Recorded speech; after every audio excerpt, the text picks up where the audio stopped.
So far, this story has shown us a world where Naruto was not always alone. A world where his pain was made bearable by a twin brother he'd been blessed with. But did this make their life any easier? Not exactly. The people still hated them, and the world still wished they would disappear.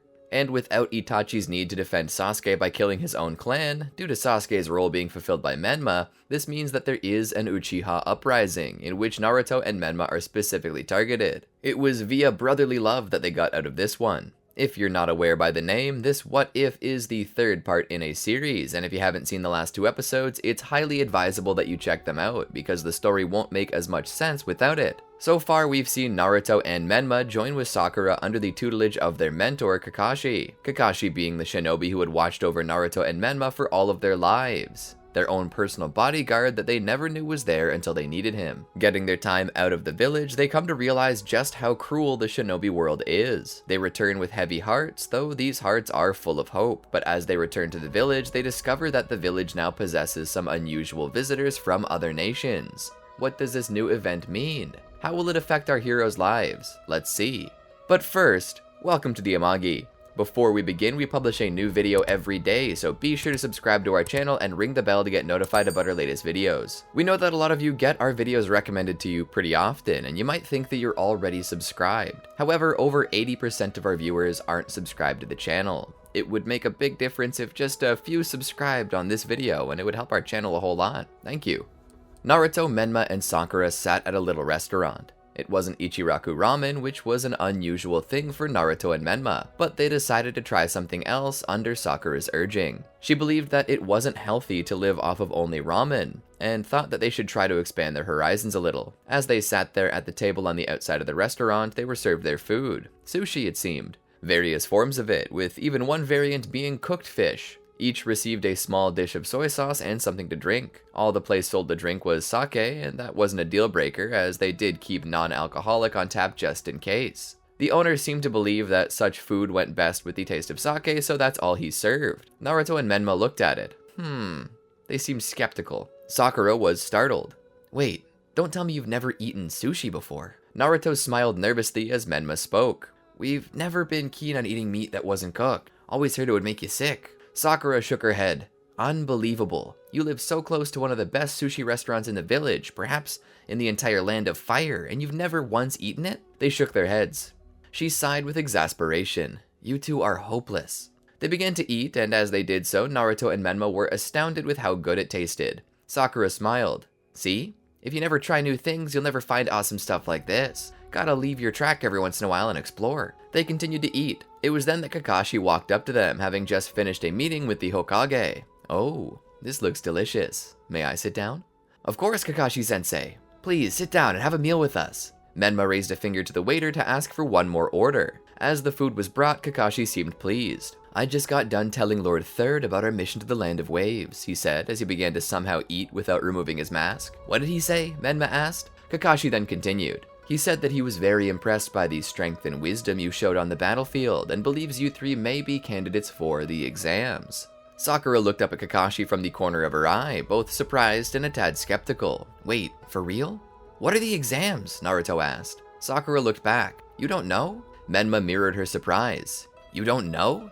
Kakashi smiled. The Chunin exams. They're a set of tests that the villages hold every so often to test the strength and versatility of its genin. If the genin pass the tests and prove themselves to be the best of the best, or at the very least stand out from the pack, they'll be upgraded to Chunin, which is a class above genin. The mission we just accomplished was a Chunin level mission. That's what Chunin often find themselves doing. Since you completed your mission with high marks, the Hokage has decided to allow you, at this young age, to try out for the Chunin exams. Naruto and Menma seemed ecstatic about this new chance to prove themselves. But of course, this needs to be a team decision. You must each decide for yourselves if you want to take this test. But you must all be in agreement. Currently, the only silent card here is Sakura. He looked to her. So, what do you think? Do you have enough faith in your own abilities? In the abilities of your peers? Sakura sat back with a sigh and thought deeply on this. She looked up at the two boys before her. While they were excitable and reckless, it was undeniable that they had the skills to make it as Chunin. She herself, however, Could she handle it? She had faith in herself, but she didn't want to put herself and her team in a position where they relied on her to do something that she couldn't do. So what should she do then? She wasn't the strongest shinobi, and in no way could she compare to any of her teammates. But at the same time, she didn't want to undersell herself. Physically, she may have lacked by comparison, but mentally she excelled. Her brain was sharper than any two-edged sword, and her mind thrived off of pressure. This would be a good experience for her, and at the very least, it would give her the motivation to increase her physical abilities. After this long moment of deliberation, she nodded. I think we would be passable candidates. Kakashi nodded. Then you should all be on your way. Sign up ends at sunset. This is the last day to join, so I would hurry off. Sakura stood, as did her peers. The trio walked down the road with Naruto sort of leading them, walking backwards as he talked. Can you believe it? Just a little over 2 weeks and we're already getting promoted. By this time next year we might even be Jonin. Sakura scoffed. Keep dreaming, Naruto. As they made their way in, they began to sign up, seeing the others who would join the exams. Worse still, those others were seeing them too. They were being stared at like fresh meat in a lion's den. It was then that Naruto noticed the other members of their old class. He ran up to them. You guys are here too? Hinata would grow flustered and cover her face. Shikamaru would look back. I see you're also getting a shot at being a Chunin. Naruto nodded. He looked at the other members there and felt like he was going to have the time of his life. He signed up for the exams, as did the others on his team. That night, he went home with Menma and crawled into bed, all while Menma sat by the window, just looking out at the Hokage monument. It was always during the quiet that these thoughts would creep into his mind. Naruto continued to ramble on about their lucky situation. We gotta get to sleep soon though. We gotta be up early by the crack of dawn and to the site of the exams by about 7. He began to get situated. He saw his brother sitting on his bed, just looking out at the village. Something on your mind, Menma? Menma sat there. He had never really talked to Naruto about it. I don't know. I just don't feel as excited as I should be. Naruto seemed confused. What do you mean? You seemed really excited about this earlier. Don't you want to become a Chunin? Menma looked back over the village. I do, but something just feels off. Naruto stood and walked to Menma's bed and sat beside him, looking out over the village as well. Off? Would you maybe like to talk about it? What's wrong? Menma looked down for a moment. I feel hollow, like I'm missing something, like none of this really matters at all. Don't you feel the same? Like nothing we'll ever do will even matter. Naruto couldn't really sympathize with this feeling because he didn't have it himself. I don't follow. Why do you feel like this? Menma sighed a little. I just feel like even if I do become a shinobi, that I don't belong here. Naruto turned to face his brother. You'll always belong here. You belong here with me. Don't ever feel like you don't belong. Menma looked over, a touch of melancholy in his eyes. You don't belong here either. Neither of us do. Naruto was startled by these words for a moment, but then his shoulders relaxed and he opted to simply hug his brother. We'll find our place in this world, Menma. I promise. The day after, they woke up bright and early. They put on their gear and made themselves look as cool as possible, going so far as to even add thin red paint lines around their eyes and down their cheeks. They wanted to look demonic. Most of those they would likely face were older than them, so they really needed to go all out to increase their intimidation factor. Once that was done, they ate a quick breakfast and made their way out to the building where the exams were to take place. Making their way in, they saw Sakura. They tapped her shoulder. She turned around and almost jumped out of her skin. What the hell is wrong with your faces? Naruto and Menma smiled. Do we look frightening, Sakura-chan? Sakura stood there and just looked them over. Frightening isn't exactly what I would call it. Menma would look at her seriously. Want us to do your face up too? That way we can look scary as a team. Sakura smiled. No, I'd prefer not to ruin my image. To that, Naruto and Menma relented. All the while to the side, Hinata watched with a slight smile, twiddling her thumbs as she stood as shy and stiff as always. Naruto noticed and waved to her, to which she blushed a little and waved back. Kiba noticed this and gave her a little nudge. Go say hi. She shook her head. I don't think that's a good idea. I don't think you have much of a choice, Kiba said. Cause here he comes. Hinata almost freaked out. She turned back to hide behind Kiba, but the only thing standing there was Akamaru, who Kiba had left behind to support her. She looked around to see Kiba and Shino sort of hiding behind the Ino Shikacho trio, Kiba giving her a thumbs up. Akamaru climbed up on her shoulder. Naruto stepped up to her. Hi, Hinata. Are you excited? She nodded. Yeah, a little nervous. All the people here are so intimidating. Naruto nodded. Yeah, I think so too. That's why me and Menma did our faces up with all this paint. Gotta be scarier than the monsters. She smiled at his words. Naruto got an idea. Hey, why don't I paint your face up too? I bet you'll be really intimidating if I get your face painted up like mine. Nobody'll dare mess with you then. Hinata seemed a little nervous, but she relented. Naruto began to put the paint on. It was then that Ibiki Marino would appear, the proctor of the first test. He would invite them deeper into the building to begin the exams. To the shock and surprise of the others, it was a written test. Many of the shinobi asked what math problems had to do with being a shinobi and why the questions had to be so hard, but the proctor offered them no excuse, telling them that if they couldn't pass this test, they didn't deserve to be Chunin. It was actually here that Sakura felt the most confident. These were high-level questions, but she knew the answers to many of them. She would begin writing them down as soon as the timer began. Menma, on the other hand, was startled by this. He was getting stressed because he didn't know any of the answers. He assumed that the way to do this was cheat, but how could he? He didn't have any dojutsu or ninjutsu that could help him see things that he normally couldn't, and it also didn't look like anyone else was going to help him. Sakura could see how big of a mess he was in, so she looked at Shino. "Hey," she whispered in his ear. "See Menma over there?" Shino looked over, his black glasses shimmering in the light as he followed her gaze. Sakura continued. "I need to get him this paper, but neither of us can get it over there because we don't have the proper means. Can I use your bugs?" Shino was silent for a moment. "What do I get in return?" A vein popped out of the side of Sakura's large forehead. "I'll take you out to eat when this is all over." Shino thought for a moment and then released a small colony of bugs, which would then take the paper to Menma and exchange it for his blank page, which would return to her. "I expect gourmet," Shino stated coldly. All the while, Naruto himself was struggling. Hinata was sitting beside him. "I can use my Byakugan to help you, Naruto." Naruto shook his head. "That's not a good idea. I painted up your veins. The proctor will know if you activate them." Hinata smiled. "That's okay. Watch this." She accidentally, I said that in air quotes, knocks her pencil off the table and bends down to get it. While she does, she uses her Byakugan and gets a good view of the correct answers and begins to write them down on her paper. She lets Naruto peek, who writes the same down. Eventually, as time comes to an end, Ibiki says that they have a final question, which is worth more than enough points to pass, even if all the other answers are wrong. And furthermore, he tells them that if they don't answer this question, they must forfeit the exams. If they do take the test but get it wrong, they can kiss their dreams of reaching Chunin goodbye. Menma grows nervous, his toes curling as his body becomes more rigid, a drop of sweat forming on his brow above his wide eyes. He looks to Sakura, who seems nervous as well. They both look to Naruto, though, who turns around and gives them a thumbs up. "Naruto must have a plan," Menma said. And so the three decide to take the final question, but to their surprise, the decision to answer the question at all was the correct answer. And with that, they pass this first test and move on. Naruto, Menma, and Sakura all seem very happy about that, as is Hinata, who was just glad to have been of help to her friend. Shino begins to leave. "Remember that you owe me for this." A shiver runs down Sakura's spine as he passes by. Menma asks her what that was all about, and she says not to worry about it. They make their way out to the second of 3 tests. This test is a complicated game of survival and capture the flag that will take place over the course of many days in the Forest of Death. The proctor for this one is Anko Mitarashi. She begins to explain the test. She informs them that you will be either given the Heaven or Earth Scroll. Your mission is to find one of the type of scrolls you did not receive and make it to the arena at the center of the forest.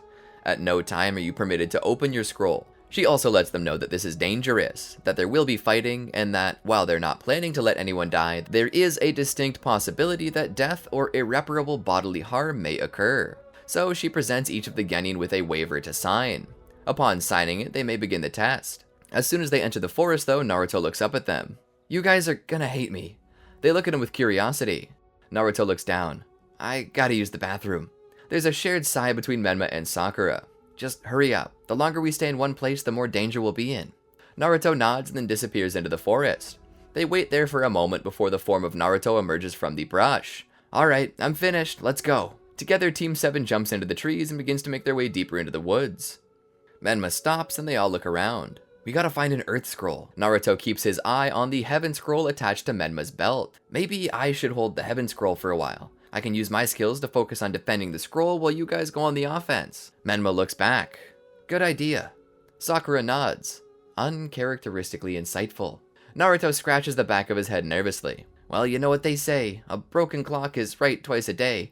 They hand over the scroll, and as they go a little deeper, they come across another group of shinobi. Menma looks closely and sees that they possess an Earth Scroll. "Bingo. We found a target." Menma looks back. "Here's the plan. We stand in the cardinal directions. I'll go west, Sakura, you go east, and Naruto, you go north. We'll box them in. Once they're in, you guys throw 3 of these at them." He presents them with the smoke bombs. "Once we hit the ground, we'll rush them from the northwest, southeast, and northeast." Naruto will be in charge of grabbing the scroll. My signal will be a whistle. You guys ready? They nod. They all get into position. Menma waits until he sees their targets in the right spot. He then whistles and throws the smoke bombs down at them. Only 6 of the 9 go off. As they rush down there, they're caught off guard by a third shinobi who still had a clear line of sight on them. He would attack them and drive Menma and Sakura out. The enemy team then flee from them. Menma grows very frustrated. Naruto, he calls out. What are you doing? There was no answer. Naruto, get out here! Still no answer. There's not a sign of Naruto anywhere. They begin to investigate and find a little letter. They read it. Neener neener neener, L plus ratio plus bozo plus fake teammate plus your mom. Menma crumples the paper up. Damn it, I knew something seemed off. That wasn't our Naruto, it was just a decoy. They took our scroll. Suddenly, Naruto showed up. Tit for tat. Menma pulls a kunai. Naruto grows nervous. Whoa, careful brother, it's me. Menma stands there. If that's true, prove it. Naruto thinks for a moment. Don't feel hollow. You belong here, right beside me. Menma lowers his kunai. Where the hell were you? Naruto stands there for a moment, his face turning red. I got attacked by a shinobi while I was peeing. He took my form, and I assume he went to cause you trouble. Sakura sighed. This wouldn't have happened if you had peed before we came here. Naruto suddenly tosses them an earth scroll. Menma catches this. Huh? Naruto smiles mischievously. While he was fooling my teammates and stealing our scroll, I was busy fooling his teammates and stealing theirs. Menma laughed. You crafty bastard. You see, this is why I love you. Naruto posed a little. And here I was thinking it was because of my good looks. So Team 7 lost their scroll of heaven, but they gained a scroll of earth. Meaning they broke even out of pure good fortune, and so they continued their test. It wasn't long after this that they found themselves the subject of another attack, one from a hidden grass shinobi named Shiore, who possessed a not-so-subtle creepiness. She demanded that they hand over their scroll, but neither Naruto or Menma were willing. It was then that they were hit with the weight of her killing intent. Naruto and Menma froze, and poor Sakura even passed out. In a moment of pure fear, Menma awakened his initial Jinchuriki cloak to overcome Shiore's killing intent with one of his own. He rushed at the shinobi, which took her by surprise. Naruto had yet to awaken his own, but he, all the same, attempted to help, as the two shinobis fighting cancelled out each other's fear. Menma clashed his blades with Shiore, going so far as to slash her face, to reveal it to be fake. Suddenly, the woman ripped the remnants of the false face off to reveal the face of a middle-aged man of pale complexion. Orochimaru introduces himself and explains that he is just one of many interested parties who would like to make use of the Nine Tails' power. Menma takes this to be a threat and would suddenly rush forward even faster to slash at him, but instead Orochimaru strikes Menma's stomach, causing the boy to cough out, doing everything in his power to keep from puking. Orochimaru then proceeds to bite Menma's neck, implanting him with a curse mark. He steps away. There. That should give you but a small taste of the power I can grant you. Let's see how long it'll be until you come running back to me. Orochimaru then disappears. Menma falls to his knees and grips his neck. He cries out in utter agony as Naruto runs over. He holds his brother. What's wrong? He sees the mark on Menma's neck and begins to press a cloth to the wound, which only makes Menma cry out louder. Sakura shows up to help. She begins attempting to perform first aid. This helps very little in the long run though, and Menma eventually passes out. Naruto freaks out. Oh no, he's dead. Sakura shakes her head. No, he's still got a pulse. He's in bad condition though. We've got to find a safe place for him to recover. They find a small area where Menma can rest. Sakura looks him over. He's burning up.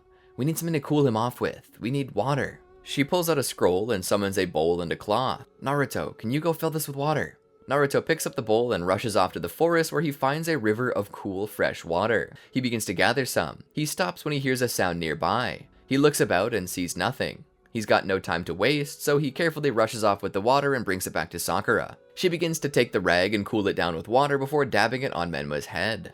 Naruto looks down. What should we do? Should we try to call off the mission? Sakura thinks for a moment. It might be a good idea. Naruto nods. He stands and begins to step out of the hollow. I'll go to the edge of the zone and try to get medical attention for him. The moment he steps out though, he notices 3 shinobi waiting for him. Team Dosu, a team from the Hidden Sound Village. What do you want? He asks. You want our scroll? He pulls it out and shows them. He throws it to the ground. Take it. We don't need it anymore. We quit. Dosu begins to chortle nefariously. No, we're not here for the scroll, but for Lord Orochimaru. You see, he seems to favor that brother of yours, and we don't like that. So we're gonna remove him from the board to make way for ourselves. Naruto's had just about enough of this. I'm tired, he says as a red aura begins to leak from his body.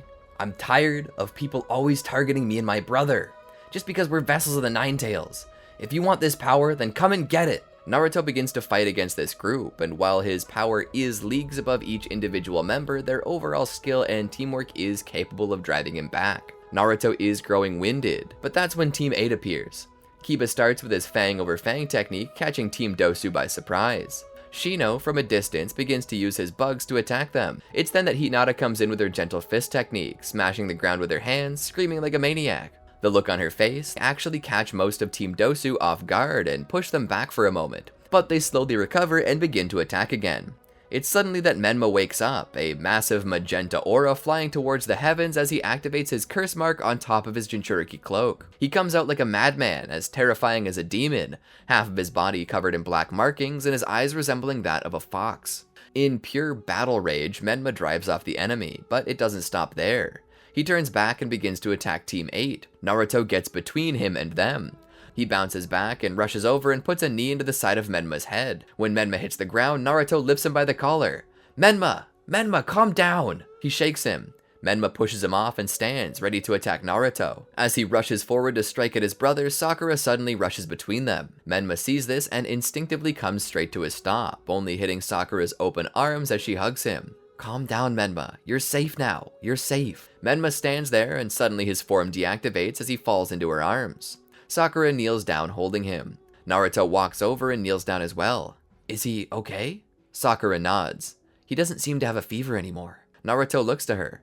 "What the hell happened to him?" Sakura shrugs. "No clue." Kiba then picks up Team 7's scroll. "Oh look, an Earth scroll. We could use one of these." Hinata then snatches it from him and walks back over to Naruto. She bows her head and presents him with the scroll. Naruto looks at her for a moment. "Thanks, Hinata." She blushes a little. "I'm glad to help." So after a time, they manage to get Menma back up and moving. They ask him if he feels like he should just call it quits, but he refuses, stating that he doesn't want to risk them failing because of him. So they move on, and miraculously, they happen to find the group that had previously stolen their Heaven Scroll and get a little payback. After that, they decide to make their way to the stadium where they find themselves one of the last to finish before the deadline. It's here that they meet Iruka, who informs them that Kakashi couldn't make it because he's dealing with something else at the moment. Sakura and Naruto tell Iruka what happened, and they decide to interview Menma. After this, it's revealed that there will be a group of exhibition matches to help narrow out the field before the finals, in which they will fight the winners from the previous half. These matches will be one-on-one, no teamwork. It's then that Sakura convinces Menma to give up on the exams due to his injuries. He accepts this as he knows that it won't harm his team's chances of becoming Chunin. Menma is out of the exams and has his curse mark resealed by Kakashi and proceeds to rest for a while. Naruto and Sakura continue on where Sakura ends up in a battle against Ino, an old friend. Absolutely nothing changes here, so it's not worth mentioning. Naruto battles against Kiba. As they begin the match, Naruto stands there with a look of determination on his face. He smiles. "I just wanted to thank you and your team for what you did back in the Forest of Death. If it hadn't been for you, we might have all died." Kiba smiles and lets out a humph. "We only stopped because Hinata asked us to. You guys would be roadkill now if it weren't for her." Naruto takes this information and nods. "I guess that means I don't have to feel bad when I kick your ass." They begin to fight. Kiba uses his Ninken, Akamaru, and fights in a very feral way. Naruto goes down onto all fours as well as his initial cloak activates. "The Fox and the Hound," Kiba says with a smile. "I always hated that story." They rush at each other. While Naruto gets a good boost of power, he's still only about even with Kiba, who himself is close to Naruto's level. The two clash and Naruto is knocked back by a second attack from Akamaru. Naruto summons a shadow clone to even the playing field. However, only after making use of his transformation technique does Naruto gain the upper hand. Getting behind Kiba, he manages to put a full power strike into the back of his head, knocking him back and into a wall, knocking him out. Naruto is named the winner. After this, Naruto goes to watch the next match. This one's between Hinata and Neji Hyuga, a duel between two members of the same clan. Neji is highly favored to win, and even a few people are asking Hinata to step out of the battle and just forfeit, but she's determined to not give up, just as Naruto never gives up. And so she begins her battle, with Naruto cheering her on from the stands. As they stand there, Neji's face grimaces in disgust. "What's that on your face? Some farce to scare me?" She stands there silently, her hand pushed out in front of her, her other hand close to her body for defense. Neji continues. "No matter. I'm going to prove today why the main branch is no better than the secondary branch." The two battle, and to say it's brutal doesn't do the battle any justice. Neji does not hold back. In fact, he seems to attempt to go too far just out of spite, and he ends up putting Hinata in the infirmary. She lays there in the bed, resting after having her injuries treated. There's a knock at the door. She perks up and looks over. It was Naruto. Her face flushes immediately. Naruto walks in and sits down with a bowl of water. He takes a rag and slowly cleans the makeup he put on her face off. "I thought you did well today," he said as he cleans the red off gently. She seems to speak humbly, saying that she didn't do much in the face of Neji. Naruto shook his head. "You didn't lose, you know." He then begins to clean the makeup off his face too. Naruto looked to her. "You won that fight because your opponent wasn't really Neji. Your opponent was the old Hinata and you beat her. You're better than you were before, so that's a victory." She looks away to hide the tears coming to her eyes. She's so flattered. Naruto sits there for a moment. "I just wanted to congratulate you on that victory. I hope you feel better soon. Next month, when the rest of the matches continue, I want you in my corner cheering me on." She looked back at him and nodded. "Yes, of course, I'd love to." Naruto would then stand and walk out, giving her the privacy she deserved. As he stood by the outside of her door and looked back, he felt his heart flutter a bit. He had never noticed her before, but now that he had, he realized that she was everywhere, had been everywhere in his past. He could feel himself crushing hard on her. That was something Menma noticed as he walked through the infirmary. "There you are," Menma said. "I was thinking we could go out for a celebratory dinner. Kakashi's buying. A dinner to celebrate your victory against Kiba." Naruto nodded. "Sounds great, let's go." And so they went out to eat and had the time of their life. But as they walked home, Naruto bumped into a man wearing a red haori, his hair white and long like the mane of a lion. And within Naruto's heart, he knew that his destiny and the destiny of that man would intertwine. How or why, he didn't know. He just knew that that would happen. That night, as they got ready for sleep, Naruto could only look at the ceiling, as did Menma. Their minds were on two very different emotions. Naruto's mind was on the concept of love and fulfillment, while Menma could only think about hatred and hollowness. They soon drifted off to sleep. And as they did, Menma stepped into his subconscious before the cage of Yin. He stepped forward. "Hey, it's been a while." "I don't like it," the massive beast said. Menma hadn't been here 20 seconds, and already Yin was complaining. "Don't like what?" The massive beast looked over. "The mark on your neck. I don't like it. I don't like you using any power but mine." Menma nodded. "That's why I had it locked away, but we can't remove it. We can choose to disable it though." Yin thought for a moment. "Perhaps, but maybe, you could use it. Use it on top of my power. What matters most right now is growing stronger. Once we're strong enough, we can take the vengeance you want." Menma thought for a moment. "I don't know if I want vengeance anymore." Yin came to the gate, pressing his head to the bars. "Don't tell me you've chickened out." Menma looked back towards Kurama and turned his back to him. "Naruto's happy. I don't want to ruin that." Yin then eyed him from his cage. "If Naruto's truly your brother, then he won't stand in your way. He won't try to stop you from avenging yourself." Menma took a breath and sighed. "I think I would rather just let Naruto be happy. Thanks, but no thanks." He then began to walk out. "You can't just leave," Yin cried out. Yin then sighed and went back to the darkness of his cage. "He'll be back. He always comes back." And that's where I want to call it quits for the day. I feel like we got a good portion of the story knocked out, and I hope to explore this more really soon, so be sure to let me know in the comments what else you would like to see in this story. Until next time, peace. Did you enjoy our video? Well then be sure to check out these other great videos from the Amagi, and make sure to subscribe and ring the bell to get notified about our latest videos.